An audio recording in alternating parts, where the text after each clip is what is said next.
Hi, it's Sinead. Sorry about the lighting, first of all, and sorry for no makeup or anything. I originally was not going to post about this, but I've had people ask me questions, so I thought that I would come back with another kind of cosmetic surgery video.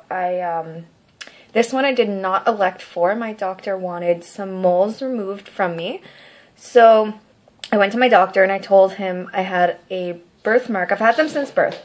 I had a birthmark on my leg that was raised now, and it used to be flat. It was hard and raised, and I also have one on my chest that's always been flat, but when it was touched it felt like a burn, so they really needed to go because that's very suspicious.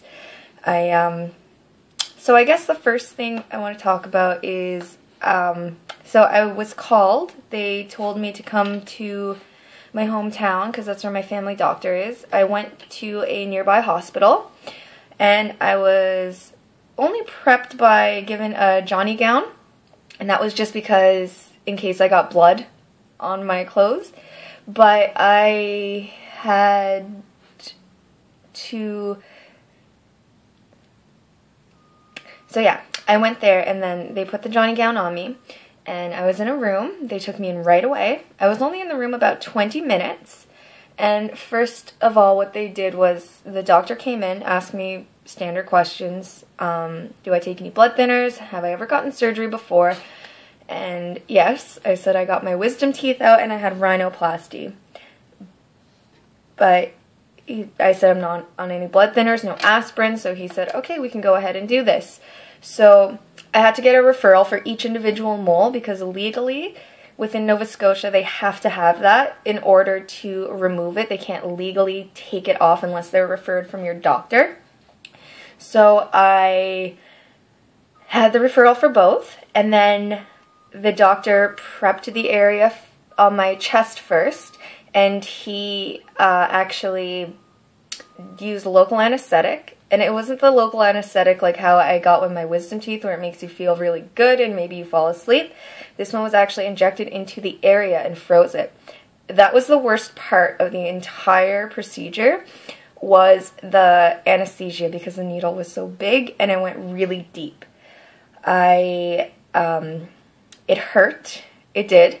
But I actually have gotten a Gardasil shot, and the Gardasil shot hurt just as bad. So it feels maybe like if you've ever gotten a booster that goes into the muscle, or the Gardasil shot, that's what it feels like. A little bit worse than blood work or just a standard flu shot. So he did this area first. I don't know if you can see it. So yeah, he froze it, and then I couldn't feel anything. All I could feel was pulling and tugging. So they took that mole off right there. That was the flat one that burned. And yeah. Here, if I can get you a little bit closer. So yeah, he took that one off, and all I could feel was just a little bit of pulling and tugging. I felt no pain whatsoever. And then when the stitches were in, all I could feel was my skin being tight. And then for my leg, that hurt a little bit more because the mole was deeper, and the skin on your leg is more sensitive than anywhere else on your body. He was saying, like, it's pretty sensitive. So he did that one. It was a little bit deeper, so he had to do a few more shots of the local anesthesia. But then when he pulled it out, that one was more like a cone. This one was just like a flat piece of skin. The one on my leg came out more like a cone. Really wish I took pictures of what they look like in the jar. He showed me, and they were actually kind of gross but cool. And yeah, so that was it, and I was out like that in 20 minutes. I was all gone. I was able to drive after. I just had to be careful when I got out because I might have gotten a head rush from my body getting adrenaline. But really, it was painless aside from the needle. I didn't feel the moles being removed. It didn't hurt at all. And yeah, so they're going to be taking those pieces of the moles.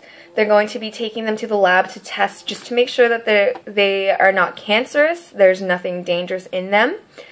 And yeah, really my aftercare is just to watch them, make sure they're not seeping, make sure that they're not infected. I took the bandages off today. I had bandages over them.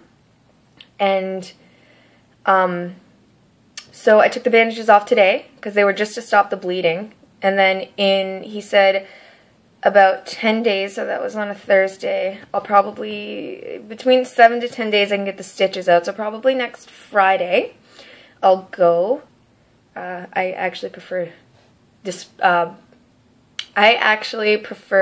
dissolvable sutures, but it was not my choice. But it was covered, so I did not have to pay for this at all. But yeah, so I will keep you guys updated about what happens, and I will show you the after when that does happen. So yeah, I'll talk to you guys later. Bye.